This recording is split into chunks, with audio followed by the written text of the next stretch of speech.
What's up, guys? Going to give you a little heads up today on what you need to get started when working with a promotional branding guy. A lot of people may be a little tentative because they're really just don't know what they need to do as far as getting started. So the only thing we need to get started, you and I, and anybody you're working with that's in this profession, should be just your logo. And what I mean by that is not just a piece of paper with some chicken scratch of a photo of what you think your logo is.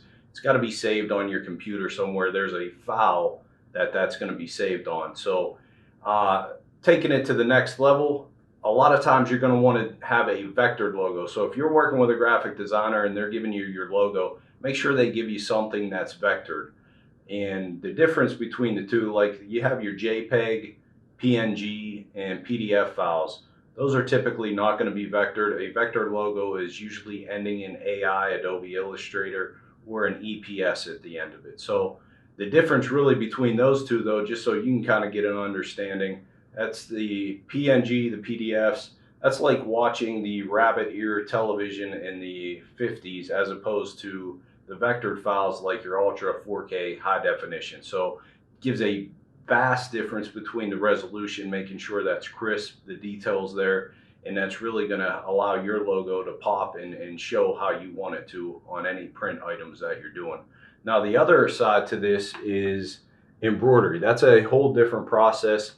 They've got to know, the machine has to know where to put these stitches. So you have to have a digitized logo for that. If you're working with a graphic designer, you may want to ask them for a digitized logo for embroidery purposes. That's going to be ending in a DST at the end of the file. But I can help you with all those things, whether it's vectoring the logo or getting it digitized. We have small fees that we apply to those. But then if you do something with me and we have the ability to do it for you, we're able to make alterations as we go forward.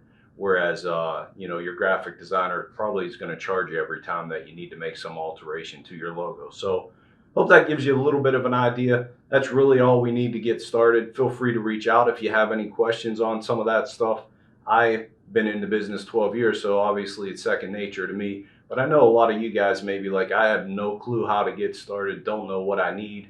Really, all we need is your logo. If we need to do some color matching with your logo, we can do that with the PMS codes and some of those things, which you and I can kind of walk through those things if we get to that. So other than that, white's white, black's black. Those are pretty standard. It's very easy to match that up. So if there's anything you have any questions on, feel free to reach out though, guys. Hope that added a little value with what it takes to kind of get started, and let me know if you need anything. All right, guys, have a great day. Brand new, promotional.com. Get your logo on the high.